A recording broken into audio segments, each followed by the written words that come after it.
What's going on, YouTube family? This your man Pristine, back with another video. Welcome to the unboxing and the first initial thoughts and impressions for the Google Pixel 5. Let's dive right into this thing. Now, first off, I want to talk about the specs really quickly. Those of you that are familiar with my videos, when I do unboxing videos, you know that I do a complete spec rundown before I get into the box. And so if you're curious to know why it may take a little bit longer to get the device out of the box, just know that I read over everything just to make sure that you are completely informed on all the specifications, and then we crack into the box. Timestamps are available down below in the description box, and so if you want to jump right to the unboxing experience, then just go ahead to your to the description box, click on where it says unboxing, and it'll take you right there. All right. Now, full retail price for this phone is $699.99. Now, this phone was released on the 10th of the 15th of October, so it's been out a few weeks now. And obviously, this being the successor to the Google Pixel 4 and the 4 XL. I think Google, they're taking a little bit of a different approach when it comes to a flagship device. Meaning this phone, it doesn't have the latest flagship processor in it, meaning the Snapdragon 865, but it has pretty much any, all the other bells and whistles that you would typically find on a flagship in 2020. So I don't know if that's a determining factor for you, but here we go. So we've got a 6-inch 1080 by 2340 OLED 90 hertz smooth HDR10 plus display. We've got an 85.9 screen to body ratio. We've got 432 ppi pixel density, and we've got Corning Gorilla Glass 6 on the front of this device. We've got a Snapdragon 765G 7 nanometer chip. This phone is 5G enabled. We've got an octa-core CPU. We've got an Adreno 620 GPU, and we've got 128 gigabytes of storage, non-expandable, and we've got 8 gigs of RAM running Android 11. Now, on the back, we've got a dual camera system. We've got a 12.2 megapixel sensor with f1.7 aperture, and this is a 27 millimeter wide angle lens, and it features dual pixel PDAF and optical image stabilization. We've got a 16 megapixel ultra wide sensor that's f2.2 aperture, and this is a 107 degree ultra wide angle lens. I'm thrilled about that, but I'm used to seeing ultra wide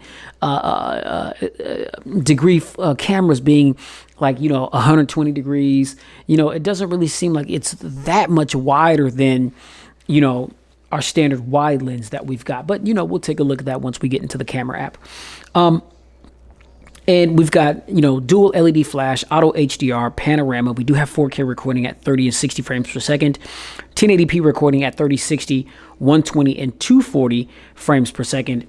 And we're also featuring gyro electronic image stabilization as well. Now, on the front of this phone, we've got an 8 megapixel sensor at f2.0 aperture, and this is a 24 millimeter wide angle lens featuring auto HDR, and we've only got 1080p 30 frames per second recording with the front camera. So no front 4K recording, and we've only got 30 frames per second rather than 60 or some of the other frames per second that you can find on the rear facing camera.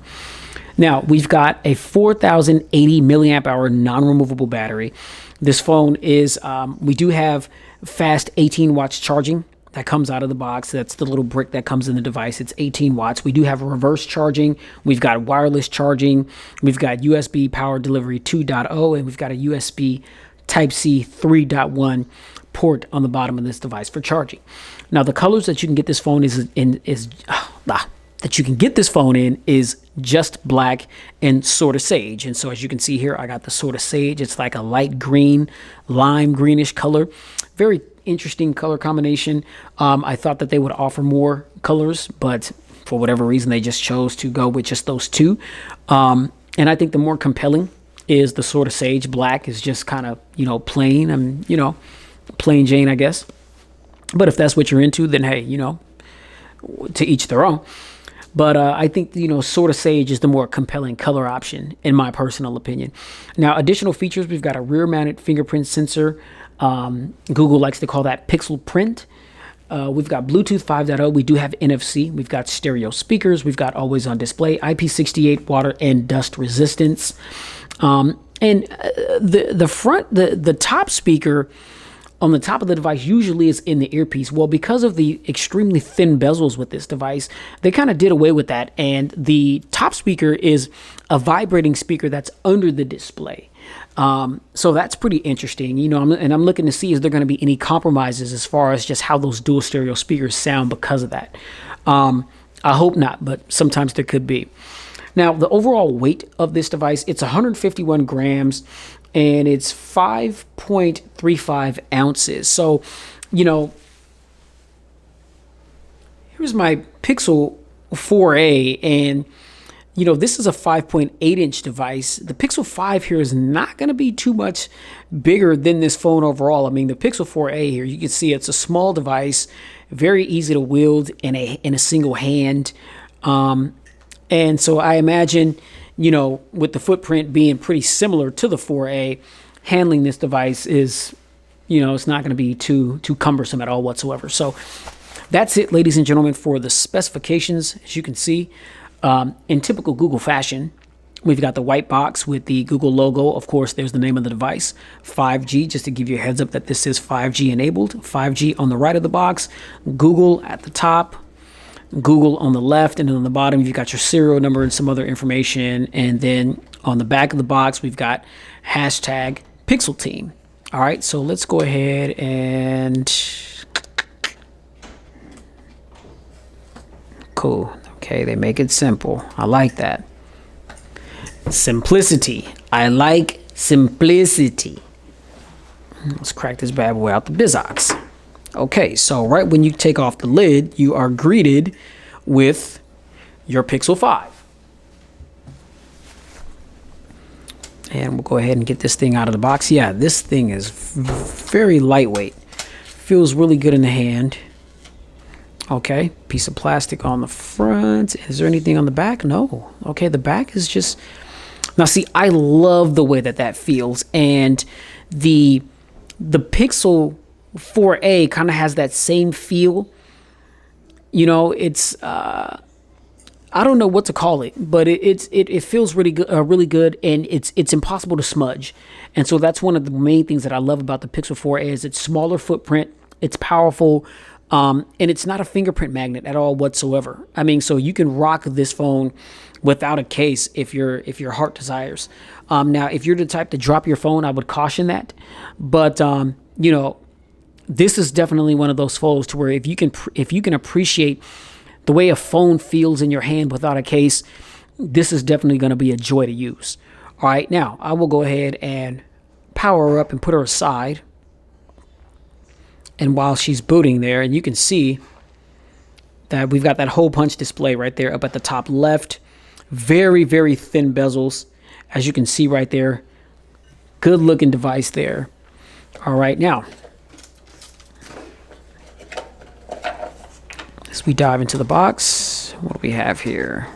If I can grab this thing. Okay, we've just got some literature and our little SIM tray key, little tool. And then in the box, we've got our Type-C to Type-C port. We've got a Type-A to Type-C adapter there, just to transfer all of your data from your old device to your new Pixel 5, if that's what you want to do. And we've got, here's that 18-watt wall adapter that I was mentioning earlier. See, Type-C port right there to plug in. And you plug this into the wall, and then the other end you plug into your device. And that's that. Okay, so back to the Pixel 5, ladies and gentlemen. God, I can't get over how good this feels in the hand.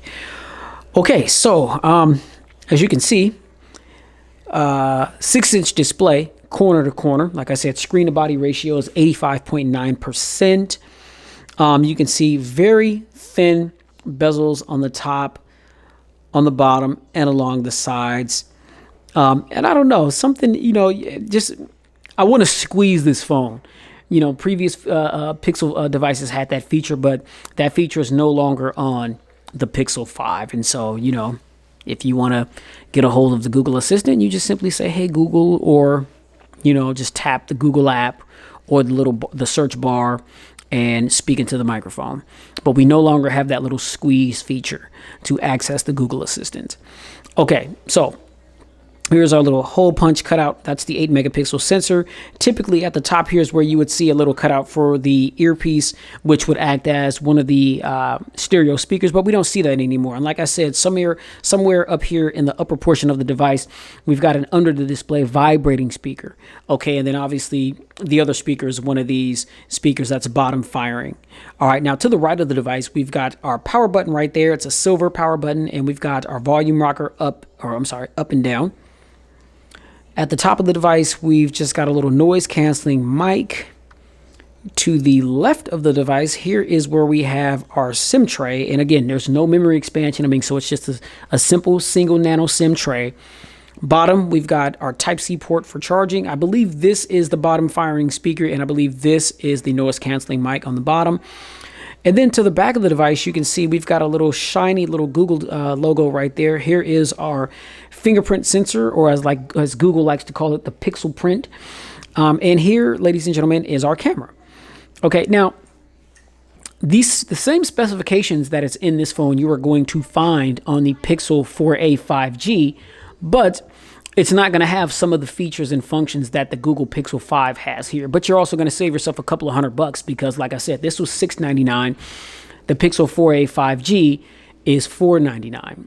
So, talk a little bit about the differences between those two devices a little later in the video. But for here and now, folks, I'm going to pause the video and go ahead and get my information put into this device. And I'll come back and we'll browse through the software a little bit, poke around with some of the features and functions, take a couple of test shots with that camera, and then we'll close the video out. All right, hold it down. All right, y'all, we are back into the desktop of the Google Pixel 5. And, I've got everything set up. I just did a restore from one of my previous Pixel devices, actually my Pixel 4a here, and so I was able to manage to get everything identical as it is on my 4a, which I love that particular setup. So after using this device for a little bit, I gotta say it's a compelling device. Now, after rocking with the 4a, which I love this little phone, and I didn't think initially when I got the 4a that I was going to like it as much as I do. But I really like, the 4a. And I think if you're really a fan of the 4a, you're definitely going to be a fan of the 5 here, because the Pixel 5 just offers a tad bit more. But the overall experience is pretty similar.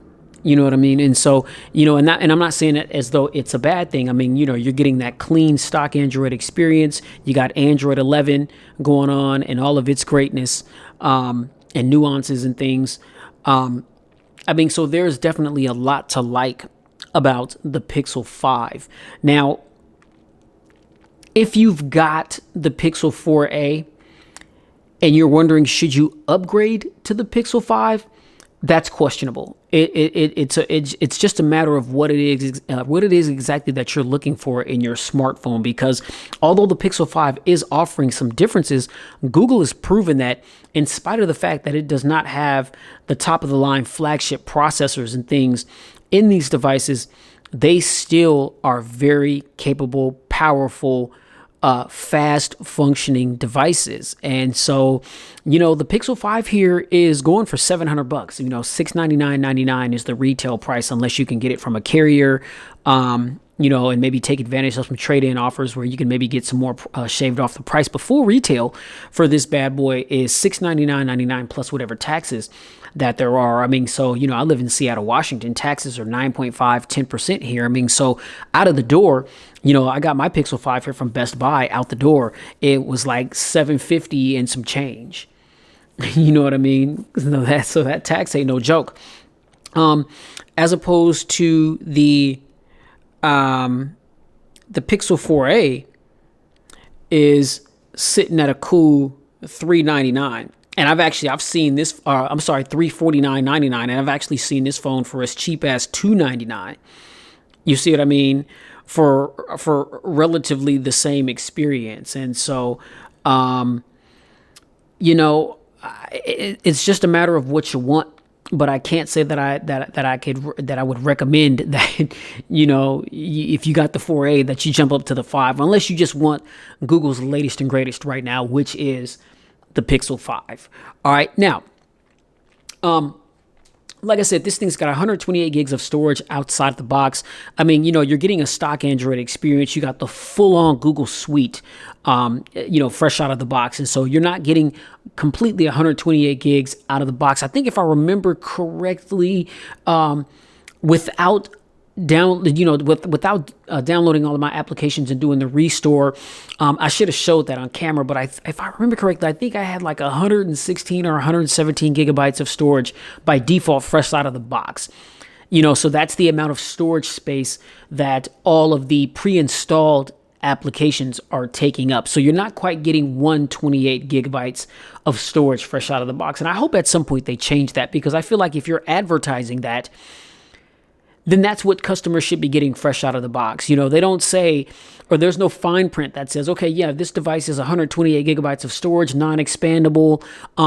But be mindful of the fact that all the pre-installed applications are absorbing, you know, a good amount of this. I mean, so in actuality, you're getting like 115 or 113 or 112 gigabytes of storage fresh out of the box due to the pre-installed apps. Like, that would be nice if we had, you know, that type of communication. But I mean, we're misled a lot of times. You know what I mean? Now, for me, it doesn't matter. I can have a 16 or a 32 gigabyte device, and I would be fine, just because I don't download a lot of stuff on my phones. I mean, I stream, you know, YouTube videos from time to time.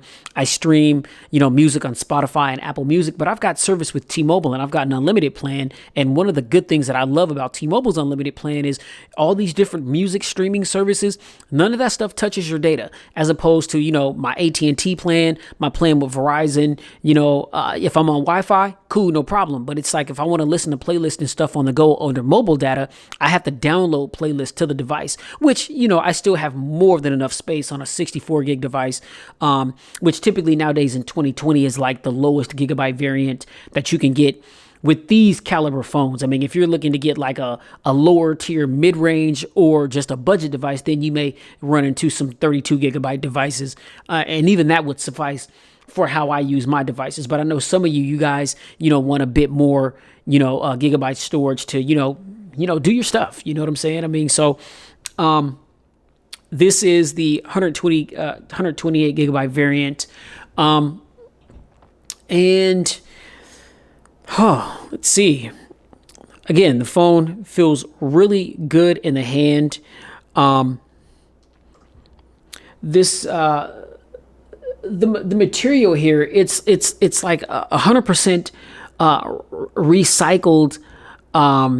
I can't remember that. I think it's like polycarbonate plastic, if I remember correctly. I mean, it's the same. It's got the same feel as the Pixel 4a here, and I love the feel of the Pixel 4a. One, because of its form factor. This is a 5.8 inch display, but the phone, it feels really good in the hand. And this polycarbonate back, you know, there's no smudges. You cannot smudge this. Now, there's Gorilla Glass on the front, and you can smudge that up, but a lot of, you know, you can just, you know, wipe that on your pants or something, or if you've got a microfiber cleaner cloth, then you can just go ahead and wipe that off. But I mean, as far as like smudging up the back, because of the way that this phone feels, I love rocking this phone without a case. And you guys know me, I never recommend that, because a lot of these glass sandwiches, they're slippery, they're slick, they can slip out of your hand. But I mean, this material, it's very grippable. You know, and it's the same thing on the Pixel 5 here. And in all actuality, the Pixel 5, it's got like a little bit more like texture on the back. You know, it's got like these little grooves. I mean, it's kind of hard to see on camera, but it feels a little bit more rugged. Like, you'll notice the Pixel 4a, you can see how it's just like a smooth back, right? Well, you'll notice on the Pixel 5, it's smooth, but when you run your fingers across it, you know, you can feel like, it's just, you know, I don't know if ruggedness is the way to describe it, but it kind of has a rugged type feel. It's smooth but rugged at the same time. It's grippable. It's a little bit more grippy than the 4A. And so, and you know, looking at these devices side by side, I mean, they're very. The 5 is a 6-inch display. The Google Pixel 4a is a 5.8-inch display. But I mean, as far as the exterior, you can see the Pixel 5 is not that much bigger than the Pixel 4a. And like I said, screen size, the 4a is a 5.8-inch device. The Pixel 5 is a 6-inch device. I mean, so, you know, both of these are OLED panels, beautiful panels. But yeah, I mean, just the way it feels amazing. Obviously, we got the fingerprint sensor here. Google, they call that Pixel Print. It's nice and fast. If I can go ahead and get that to switch, go ahead and lock the device, and you'll see, just gonna barely tap it. When you tap it, the phone, it's gonna vibrate, and then it's gonna unlock your device. It vibrates just to let you know that you placed your finger on it just right to unlock your device. I love the haptic engine in these phones. I mean, the haptic engine in these devices are amazing. You know, there's certain haptic engines on devices that just feel they feel cheap, and you know, they don't make a phone feel premium. And a lot of times I'll just turn haptic engines off on devices, but on like the Pixels, on the iPhones, you know, my Moto Edge Plus here, you know, the haptic engines on these devices, even the haptic engine on my my LG Wing here, I mean, it just feels, it feels premium. I mean, it feels exactly the way a vibration motor is supposed to feel in a device. You know, it feels, I mean, it's strong, you know, it's kind of hard. It vibrates like you're really going to feel it. You know, it's nothing uncomfortable. But there's devices where the haptic engine is so trash. It's like, you know, when the phone is vibrating, or like when you're tapping and you get that little vibration sensation, it just feels terrible. You just turn it off. You know, sometimes I've had devices where, you know, I have it set up to where, you know, when my phone rings, you know, it vibrates, or it also vibrates with a notification. It'll be in my pocket. I won't even feel it because the haptic motor and the vibration engine is just so terrible. But that can't be said about these devices. I mean, the haptic engine on this Pixel 5 is extremely premium feeling. All right. So, again, fingerprint sensor, that works 100% of the time. That's not a problem. It's not super fast like, say, the OnePlus or like Xiaomi devices, but, you know, it definitely is going to get the job done and keep your device nice and secure. Now, performance is absolutely stellar here. Now, again, you know, like, you know, Google, they decided, you know, on this one here, they're not going to go the flagship route. They decided not to go with the latest Snapdragon processor. Of course, that would have jacked the price up a bit. And so, you know, I don't mind Google deciding to scale it down just a smidge and going with a little bit of a lesser tier Snapdragon 765 processor. This is still a very powerful, power efficient chip. It's a 5G chip, and so this is a chip that Qualcomm created to put in a lot of their mid upper tier devices. You know, and I would say this device is like a mid-range upper tier / flagship device. It's got all the flagship features and functions, but it's got a higher end mid-range processor. I'm okay with that, because if you put this phone side by side with the Snapdragon 865 processor, I couldn't really tell a difference. Okay. And so, you know, the phone is going to perform. And I think that, you know, your average consumer, you know, they're not spec checking. You know what I'm saying? I mean, like, you know, I'm a phone reviewer. I mean, so that's how I really gauge, you know, what devices I'm going to get my hands on. That's actually one of the first questions that I'm asking when a new phone comes out. What's under the hood? What processor's in it? How many gigs of RAM does it have? What's the storage looking like? What's the camera looking like? What's the battery looking like? Right? You know, it's like I got a list of things that I check off to determine whether I am or am not going to feature that particular device on the channel. But, you know, the 765G is a really, really good processing chip. You know what I mean? It's the same processor that is in the LG Wing here. And I know that people, there's some controversy behind this device. People are like, oh my God, they got a mid-range processor in it, but the phone's $1,000. Well, to me, I think that particular device is worth every penny of it. It's 5G. The Pixel 5 here is 5G enabled as well. I mean, you got to pay to play, people. You know what I'm saying? I mean, I know some people feel like $700 is a bit of a stretch for the Pixel 5 here. And, if those are your sentiments, then you've got the Pixel 4a, and soon coming out here in the next few days or next week or two, you're going to have the Pixel 4a 5G, which is pretty much identical to the 5. You take away, certain things, but there are a lot of similarities. And that's going to run you $499, and you save yourself $200 if you didn't want to spend $699 on the Pixel 5 here. You know what I mean? But you're going to do without the smooth display. You're going to do without the 90 hertz display. You're going to do without wireless charging. You're going to do without power share. Like, this device has all that. It's got wireless charging, like I said, I mean, it's got reverse wireless charging. You could sit some Pixel Buds on the back of the device and it'll charge up. It has those things, right? But still, I mean, the way these devices perform, do you really need a high refresh rate? Do you need wireless charging? $499 for that Pixel 4a 5G that's the deal, right? That's the deal. And I mean, and if you're not feeling that, then, like I said, I've seen the Pixel 4a here for as low as $299. I mean, so, hey, you tell me what it is. You know what I'm saying? It sounds like, Pixel, Google, they're not playing games right now. I mean, they're making sure that they've got something for everybody. And I like that. But performance, and you know what? I didn't see, let me see. In the settings, go to advanced.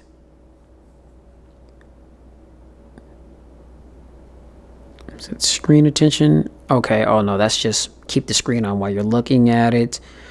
Okay, so smooth display. All right, so yeah, I did. So there is an option in there where you can toggle that on and off. I was gonna say I didn't recall seeing an option in there, but there it is right there.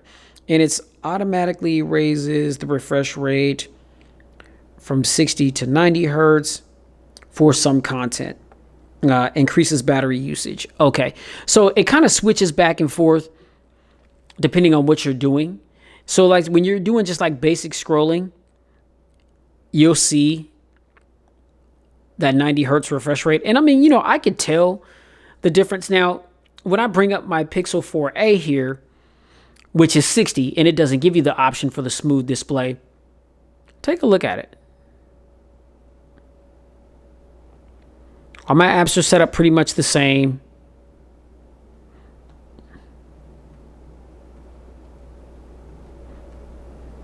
I mean, so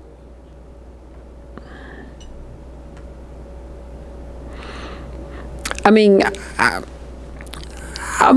is that a big deal, right? I mean, I know that some people, they make a big deal out of the smooth display. I've had a lot of devices that have either a 90 or 120 hertz display.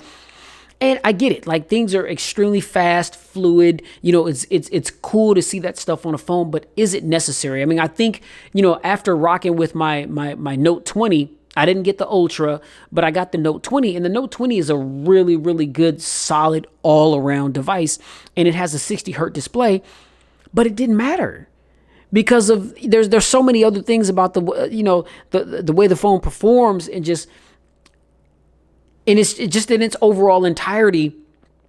It's just a great device all around. And I feel the same about the Pixel 4a here. The Pixel 5 obviously is a great device, but I mean, a high refresh rate, it's no longer a necessity for me. I've had other devices to where the overall experience was so great, it was very easy to overlook that particular feature. All right.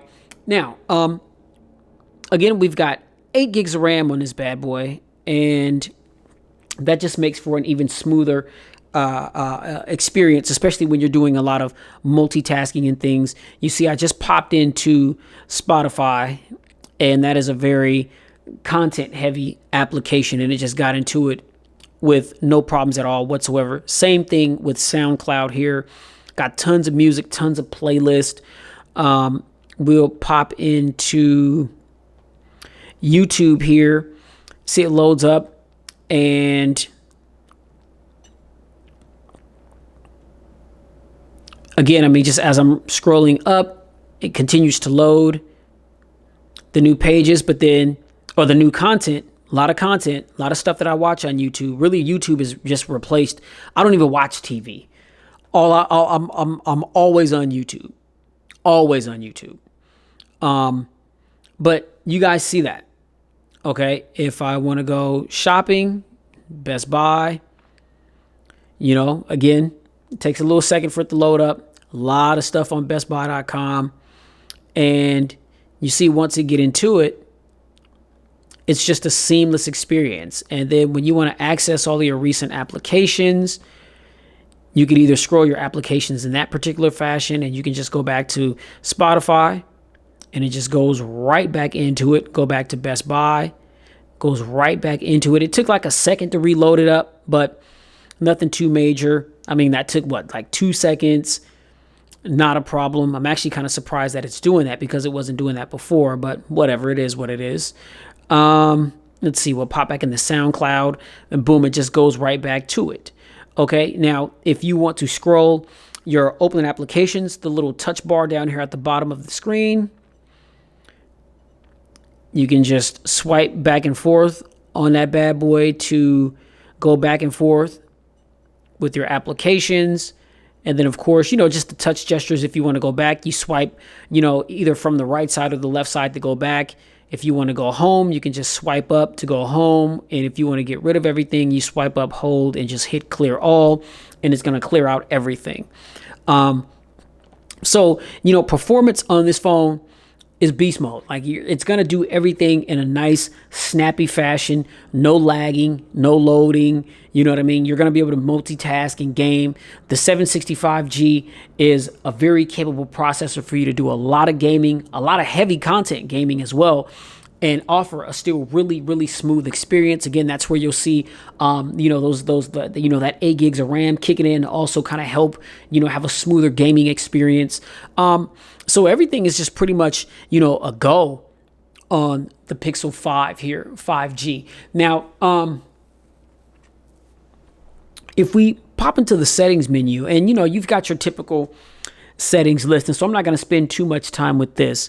But again, we've got network and internet, connected devices, apps and notifications, battery. We'll pop in display.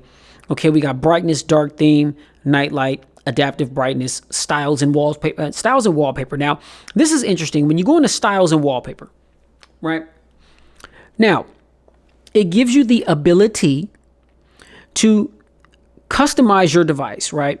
Now, you've got all these different little presets, right? Check those out, and it'll show you what it looks like. And you can change, it changes like the colors, it changes the icons, the icon shapes.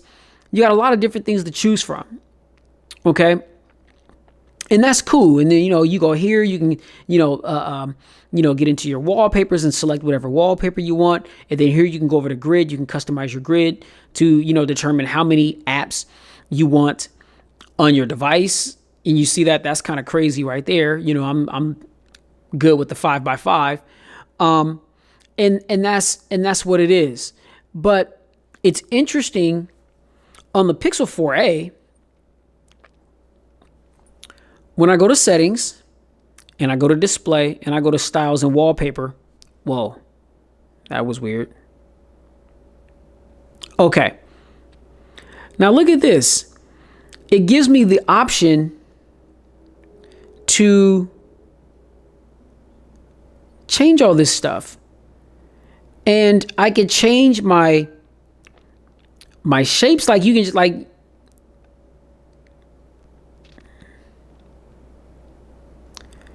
you can change these different presets, and this is just kind of like how it is on the Pixel 5. But then when you hit custom, you can go in and you can change. Wait a second. Because maybe I overlooked the ability to do custom on. Oh, okay, here we go. Okay, so when you hit custom, okay. So I overlooked that. I didn't see that. So I was thinking that it gives you the ability to customize your own things on the 4A, but not the 5. But it just looks a little different here. So here you can customize, your fonts, and then you just hit next. Then you can customize your icon sizes. Hit next, and you can customize your colors and all that kind of thing. Man, it sucks that they don't have a red. And then hit next, and then here you can change your icon shapes, and you got all these different shapes to choose from. And you hit next, and then you can just name your style. I'll just put pristine or whatever. I'll come back and do that later. No big deal. But I just wanted to show you guys that real quick, because I like the fact that you have options to really customize your device. And like, look at those icons. Like, I don't know, that's pretty cool. It's a different look. You know what I mean? And so, I'm all about customizing my devices to not look like what everybody else has. And I like that customization ability right there. So I'm definitely a fan of that. Now we'll go back into display, and then we'll hit advanced. Then we got screen timeout, screen rotation, auto screen rotate, colors. Okay, so when we go to colors, we've got natural, boosted, or adaptive. Okay, I'll keep it on adaptive. Adaptive oversaturates a bit. I don't mind that because I like the colors to pop. So that's cool. You do not have the option to toggle the RGB or the white balance, or the warm or cool setting. You don't have the option to toggle a lot of those things like you can on, say, my LG Wing over here. But nonetheless, I mean, things still look good. I mean, again, this is an OLED panel. I mean, so things are going to look damn good. All right. Font size, display size, screen saver, and lock screen. All right. Now, again, typical shenanigans: sound and vibration storage, privacy, location, security, accounts, accessibility, digital well-being and parental controls, Google, system, about phone, and tips and support. Now, if we go into system and pop in the gestures, I always like to kind of show what gestures that we have on a device, just so that you guys can, have a clear understanding of, what it's offering if you're a more gesture-based type of individual and you like to enable those types of things on your device. All right, so we've got swipe finger for notifications. That's on, and that's just, swiping down on the fingerprint sensor. There we go. Okay, so you just swipe down on the fingerprint sensor, swipe up to get rid of the notifications. We've got quickly open the camera. That is just double tapping on the power button. That's nothing new. We've seen that on several other devices. Flip camera for selfie. Oh, wow. Okay, so you just give a little, whoa, hold up, because that's straight out of Motorola's book. Hold up.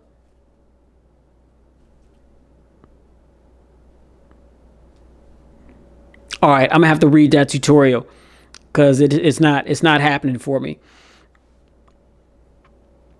Switch on to selfie mode, Google camera. Okay, I'm gonna have to play with that. I didn't know that this phone had that feature. All right, so system navigation. This is where you can, toggle whether or not you want to have the touch gestures or the 3-button navigation. Okay, so there's your classic 3 buttons at the bottom if you elect to go with 3-button navigation. I mean, every phone is gesture-based. It's 2020, y'all. Get rid of them 3 buttons. You know what I'm saying? No, I mean, if that's how you get down, get it how you live, baby. You know what I'm talking about? But yeah, so that's where you go to do that. Tap to check phone. And that's that's lift to check your phone. And so if your screen is off, you just lift the phone and it'll cause the screen to come on. You can tap to check your phone. If it's laying on a flat surface and the screen is off, you can just walk up and tap it and it'll turn the screen on and you can see the time, the date, the notifications that you may have, all that kind of thing. Okay. Prevent ringing. So if you want to prevent ringing, just like it doesn't have like an alert slider or anything like that, All the buttons are on the right of the device here. You can see we've got the power button right there and the volume rockers. And what you do is you just press all three simultaneously, and it'll either put the phone in vibrate mode, or you can choose for it to mute the sound altogether. And so typically I just put it on vibrate. You know, if the sound is off, I still like to get notified that I'm either got a notification or a phone call coming in. So I like to have it buzzing in my pocket. And like I said, with this haptic engine, yeah, you will be notified for a fact. All right. Let's see, flip to okay, you know what I'm saying? I mean, so this is on my, you know, for my ladies and my fellas out there on creep mode, you know what I'm saying? I mean, if you want to just silence your device, because you rocking with your side piece and you don't want your main thing calling you, stressing you out, man, you know, man, just turn the phone on his face. And there it is. As soon as you turn the phone back over, you're going to notice a vibration. And that's just an indicator to you that the phone is no longer in do not disturb mode. I mean, so basically when you flip the phone on its face, it just puts the phone in do not disturb mode, basically, to put it plain and simple. And then we've got the power menu, and this cards and passes. What? Oh, interesting. Oh, okay. Yeah. So, okay. I did see this earlier. Yeah. So you press the power menu, or you hold the power button, and you can see like your cards that you may have on like Google Pay. That's how you access those things. And and it also give you the option to either restart your device or power the device off. And you can turn that off right there if you like. Or device controls. Show device controls to access controls for connected devices, hold the power button. Okay, so that's what that does. And you can turn that off as well. And then show cards and controls when locked, sensitive content. And so you can turn that on, and when your device is locked, it will not show sensitive content, or it will show only sensitive content on the device. Like a notification, it won't show the contents of that notification, but it'll show that you have a notification on the lock screen. So those are the gestures. And then we go to advanced. What is this? Rules, reset options, multiple users, and then system update. As you can tell, we are on Android version 11, as it states right there. And so we have Android 11 fresh out of the box. But there was actually, I got another security patch right when I took the phone out of the box, which is good. I mean, so, you know, it's good to see that these phones are being kept up to date on a month-to-month basis. We are at the beginning of November, and so, you know, it's solid that these phones are, you know, being kept up to par with the latest security updates. So that's what it is, ladies and gentlemen, for the features and functions. All right, y'all. So let's jump into these cameras real quick. Pardon me. And now, again, for the rear camera system, we got a dual setup. We've got a 12.2 megapixel wide angle primary sensor, and then we've got a 16 megapixel 100. Wow, I wish it was 170. 107 degree ultra wide sensor. And you know, it's good to finally see an ultra wide sensor on the Pixel devices, although usually ultra wide sensors are like 120 degrees. It doesn't really seem to be too much of a difference between the standard wide lens and, you know, the ultra wide. Now the ultra wide, it is going to provide a little bit more in a shot, but not as much more as we'd like. I mean, does that mean that the ultra wide camera is disappointing? No, but you still may not be able to get as much content in the frame that you're expecting to get. So I just don't want you to get your hopes up into thinking, oh my God, man, you know, we got an ultra wide sensor. Boom, we're gonna be able to take all these photos and get all this content in the shot. You know, it may not be wide enough. So just putting that out there. But these cameras are amazing. And as you can see, we've got the camera mode, we've got video mode, and you can see there under video mode, we've got slow motion or time lapse. And you can see here, we've got the 2x zoom, that's 1x zoom, And then that's the ultra wide right there. When we go to more, we've got panorama, photosphere, and lens.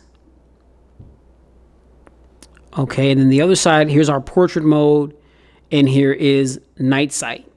And we have those same abilities to be able to 2x zoom on night sight or go with the wide angle aspect. But like I said, as you can see, the wide angle is not, it's wider, but it's not as wide it's not there's clearly a difference between 107 degree field of view versus 120 degree field of view. But in the options, here is auto mode, timer, focus, and then the ratio. And we either have full screen or 4:3, I believe that is. Yes, 4:3. Focus, we do have autofocus or near and far. I just put that on auto. And up top, we've got astrophotography. And so you can either have that on off or auto. I'm not really out there taking pictures of the stars and stuff like that. I mean, so I don't really care about that. I'll turn that back on if I absolutely need to, if I want to do that. So we'll just go ahead and go back to the camera here. This little arrow right there, this is going to get you to, well, no, those are the same settings. Okay. So yeah, I mean, that's pretty much it for the settings. And I'm going to go ahead and snap a photo here real quick.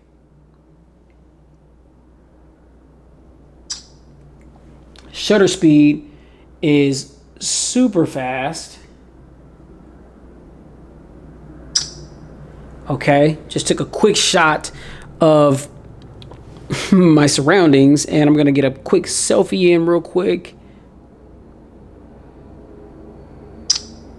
Okay. Now that's crazy. We've got an 8 megapixel sensor here on the front, and Google, they just continue to reign supreme in the camera department, and it's just so interesting to know that they're able to do all this stuff through machine learning and not a lot of the technology that we see on a lot of other phones. And you would think that other phones that have all kinds of lenses and camera features and functions would just completely blow phones that don't have that tech out of the water. But Google just continues to show and prove that it's not about all that stuff. You know, these phones, they can have all these bells and whistles. It's like their camera tech. It's like they take a very minimal approach. I mean, don't get me wrong. I mean, there's definitely some amazing tech, obviously, within these cameras to be able to produce these types of images. But I'm saying compared to a lot of other devices that have a lot of other things going on, way more stuff going on in the camera department, you would think that those things would be superior to the minimalistic approach that the Pixel takes. And it's just a clear-cut example that it's not. It's not. And so the Pixel 4a, I mean, the camera on that phone is amazing. And so Pixel 5 here is no different. I mean, the color accuracy, the lighting, oh my goodness. I mean, some other shots that I took of the sun setting at my job. Stay tuned for the dedicated camera review. That's going to be coming soon, and you'll be able to see a lot more of this footage up close. But I'm very excited to compare these two bad boys. This is the iPhone 12 and the Pixel 5 here. You know, these guys are going to have to go head to head because, you know, a lot of people are like, oh man, well, the Google Pixel 5 and the 4a, they got the best cameras, and Apple's like, well, hold up, bruh. wait a minute there, bro. Don't speak too soon there, brother. You know what I'm talking about? Don't speak too soon now. You know, the iPhone got something to say about that. You know, so yeah, ladies and gentlemen, I think that's where I'm gonna go ahead and stop this one. So yeah, just really quick. I mean, just my overall first initial thoughts and impressions with this device. Like I said, I mean, coming from the Pixel 4a, not too much of a difference aside from the fact that it's got the 765G processor in it, which it is 5G enabled. The 4A isn't. The 4A has the Snapdragon 730G, which is it too is a really good mid-range processor, but it's not 5G enabled. This has wireless charging, wireless power share, or reverse power share. The 4A doesn't have wireless charging or power share. The other thing too that I find interesting, and I gotta play with it a little more just to kind of get a better feel of it. The Pixel 4a here, it has dual stereo speakers as Pixels typically do, but it's got a front-facing ear speaker that's firing out at you, along with the bottom firing speaker down here. Now on the Pixel 5, you've got a bottom firing speaker, but up top you'll notice you don't see a little cutout up there for a speaker, because there isn't a speaker up there. It's an under the display screen vibrating speaker. And it's when you get used to, and the 4A here, this phone is small, but it packs a really big punch when it comes to the sound that it produces, that it shells out. And so when you're used to listening to a sound coming from that dedicated speaker that's coming out at you at the top, and then you go to this under the display vibrating under the screen speaker, I mean, it works, but it's not as clear and it's not as punchy as it is from a real deal dedicated speaker that you're going to find on the 4A here. And so I'm still just trying to, wrap my head around what I feel about it. Some things that I've listened to, like phone calls and stuff, sound clear, but like if I'm listening to content, like I send a lot of voice text, and if I send a voice text to one of my boys, and me and my boys, we've been politicking a lot, about this election and so forth. And I've gotten so used to sending voice texts. It's just easier for me to do because sometimes I'm busy and I don't have time to stop and, type a bunch of text. And I don't want to be typing fast and be misspelling words and just, seem like I'm dyslexic or something like that. And so I send a lot of voice texts. And a lot of times before I send them, I'll listen to them just to make sure that, my information is game tight. And I noticed that the sound was kind of, it wasn't quite what I'm used to getting from the speaker on the 4A. You know what I mean?